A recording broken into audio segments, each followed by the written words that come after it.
Selamat siang, perkenalkan kami dari kelompok 7, golongan E, Praktikum Layanan Informasi Obat. Pada kesempatan kali ini, kami akan melakukan penyuluhan terkait special device berupa MDI atau Metered Dose Inhaler dan juga enema.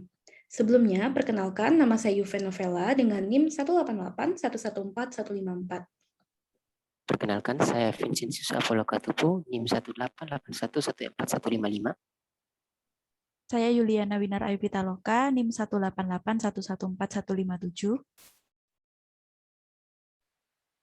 Saya Yohana Magnalu, NIM 188144158. Baik, sekarang kami akan melakukan penyuluhan terkait dagu sibu Metered Dose Inhaler atau MDI.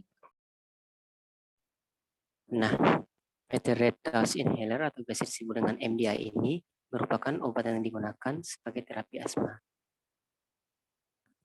MDI sendiri bisa didapatkan di sarana resmi seperti apotik, toko obat berlisensi, klinik, dan rumah sakit.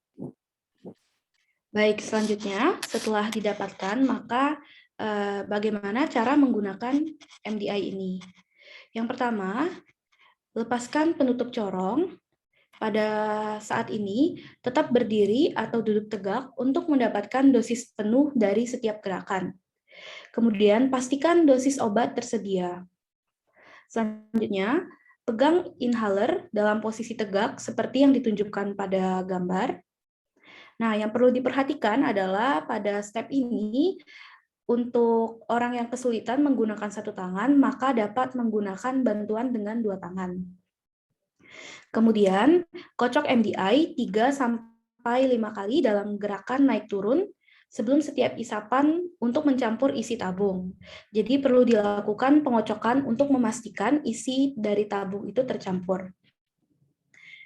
Jika perangkat digunakan untuk pertama kali, maka lakukan prime dengan menggerakkan tabung di udara sampai diperoleh semprotan yang merata.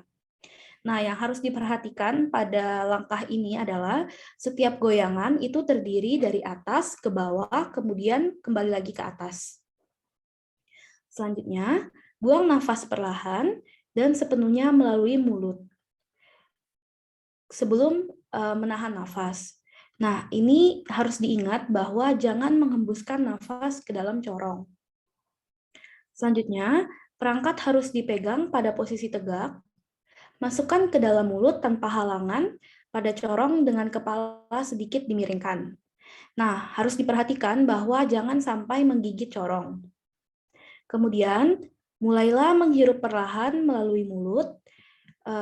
Yang harus diperhatikan adalah menghirupnya itu melalui mulut, bukan hidung.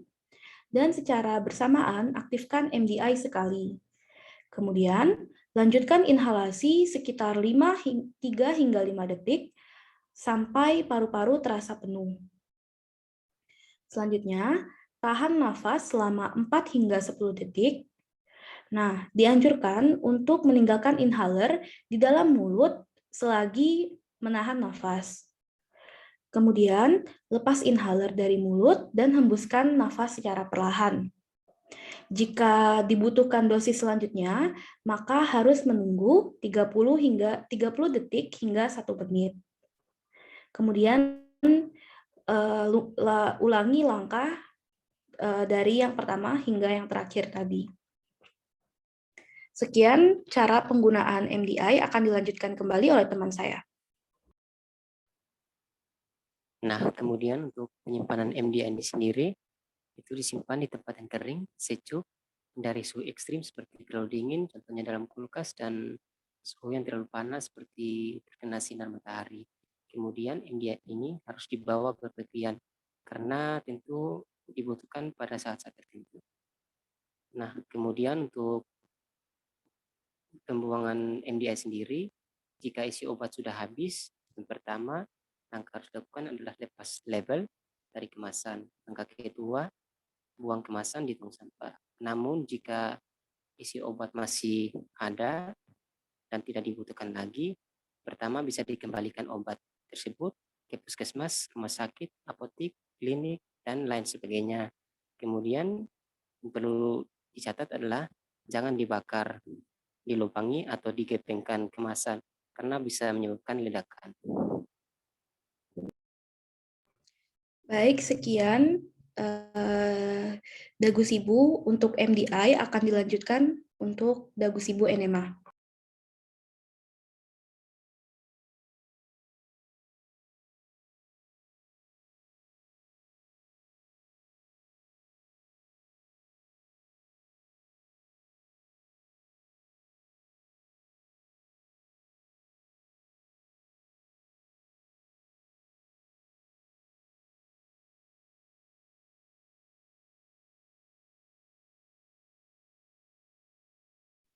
Baik, selanjutnya saya akan menjelaskan tentang dagu sibu dari enema. Perlu teman-teman ketahui bahwa obat-obat dengan rute administrasi anal atau melalui rektum itu bisa diberikan untuk efek lokal maupun sistemik. Nah, indikasi utama untuk penggunaan dari obat-obat administrasi anal yaitu yang pertama adalah ketika pemberian obat oral itu dikontraindikasikan sebagai akibat dari obstruksi, disfungsi, atau kesulitan menelan. Yang kedua, ketika obat bisa mengiritasi mukosa lambung. Yang ketiga, ketika seorang pasien itu mengalami mual dan atau muntah yang parah dan tidak dapat menelan atau minum. Dan yang keempat, jika pasien berpuasa. Yang kelima adalah jika pasien memiliki tingkat kesadaran yang berubah.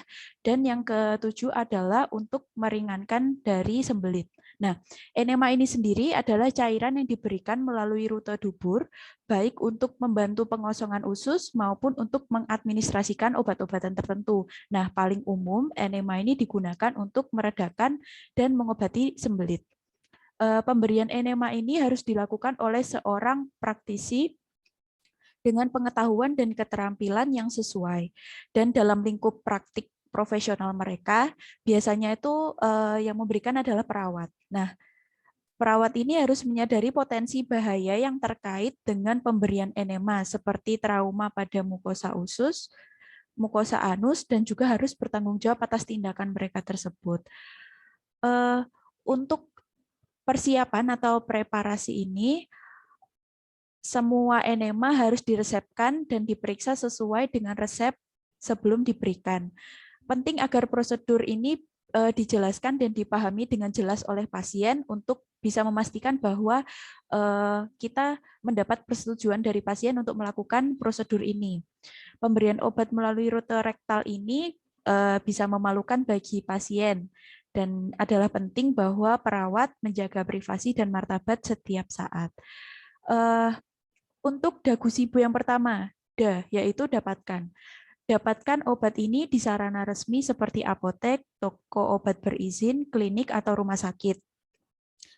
Yaitu gunakan. Pertama, kita harus menyiapkan peralatannya dulu. Yang pertama adalah resep pasien, yang kedua rencana dan bagan perawatan pasien, yang ketiga ada enema itu sendiri, yang keempat ada sebotol air panas, yang kelima ada sarung tangan dan apron sekali pakai, yang keenam ada cover pelindung yang tahan air, yang ketujuh adalah lubrikan atau gel pelumas, yang kedelapan adalah kasa, kesembilan ada pispot dan kertas toilet, yang kesepuluh adalah kantong limbah klinis. Selanjutnya akan dijelaskan oleh teman saya. Baik, selanjutnya kita akan masuk ke cara penggunaannya. Dimanapun yang cara pertama itu, kita harus cuci tangan dulu dan kenakan apron dan sarung tangan.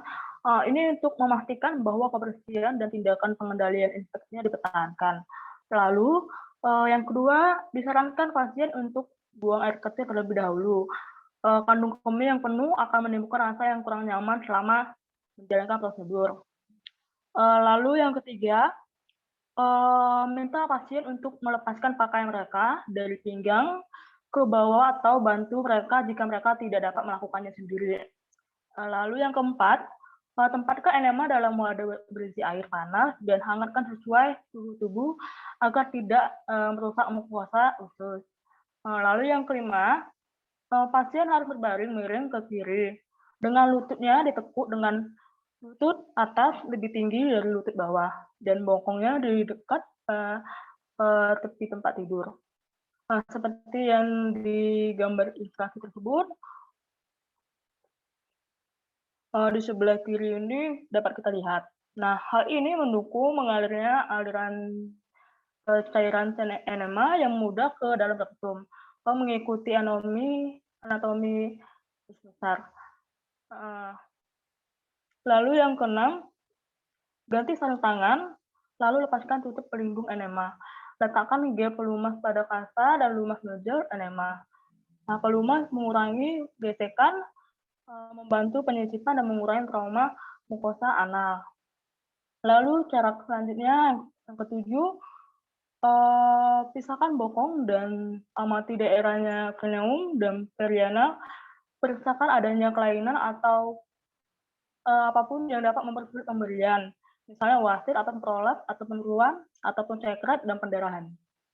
Lalu yang ke-8, masukkan nodul secara perlahan ke dalam lubang anus. Masukkan nodulnya secara perlahan hingga kedalaman 10 sampai 12,5 cm. Nah, dimasukkan nodulnya secara perlahan meminimalkan kejang pada dinding usus untuk menghasilkan pengosongan yang lebih efektif karena peningkatan peristaltik. Lalu pada saat yang sama itu kita jelaskan juga kepada pasien itu nodul sudah dimasukkan dan dorong pasien untuk rileks. Lalu yang ke-9 juga kita masukkan cairannya secara perlahan dan biarkan pasien di tempat tidur dengan tempat tidur ditinggikan hingga 45 derajat selama yang ditentukan. Baru selanjutnya jika sudah selesai, tarik nodulnya keluar secara perlahan.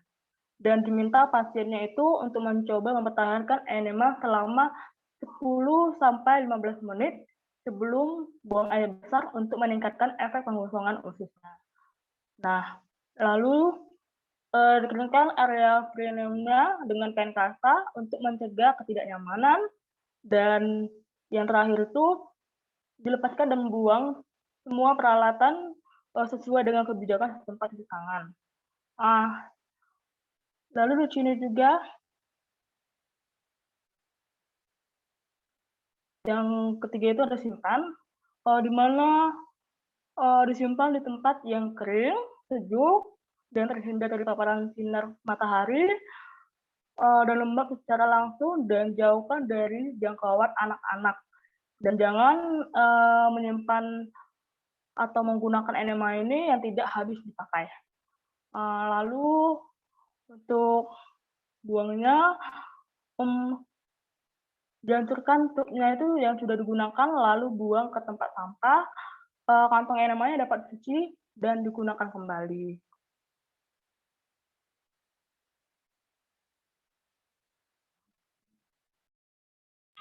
Baik, sekian penyuluhan yang dapat kami sampaikan. Terima kasih atas perhatiannya. Untuk teman-teman yang mungkin memiliki pertanyaan, bisa langsung disampaikan pada kolom komentar YouTube. Terima kasih.